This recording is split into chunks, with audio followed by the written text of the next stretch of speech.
મારું નામ સંગીતાબેન રાવલ છે। ગુજરાત આંગણવાડી કર્મચારી સંગઠનમાં સૌરાષ્ટ્ર ઝોન મહામંત્રી તરીકે હોદ્દેદાર છું।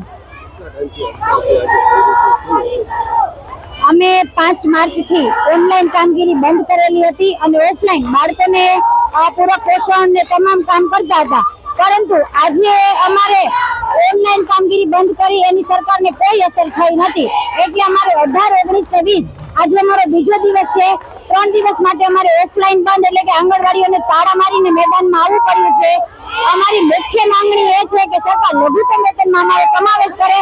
જે હાઈકોર્ટનો ચુકાદો છે કે વર્કરને 24,800 અને હેલ્પરને 20,300 મળવા જોઈએ, હાઈકોર્ટે મિનિમમ વેજીસમાં અમારો સમાવેશ કરેલો છે, તો સરકારે લાગુ કરે અને સારી ક્વોલિટીના મોબાઈલ આપે।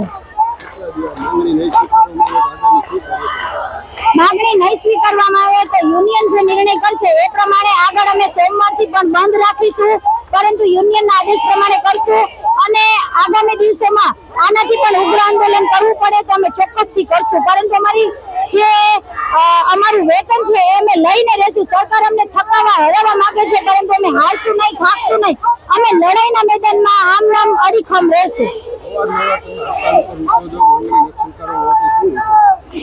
હવે તો સરકાર જાણે કે એના પેટમાં શું છે એમ। બેઠક કઈ નથી બોલાવતા। છેલ્લે 2022માં જ્યારે કોર કમિટીની રચના થઈ ત્યારે બેઠક બોલાવવામાં આવી હતી, ત્યારે અમને વચન આપેલું કે અમે બજેટમાં સમાવેશ કરશું, મોબાઈલ આપશું, પરંતુ એક પણ પ્રકારનું વચન સરકારે પાલન કરેલું નથી।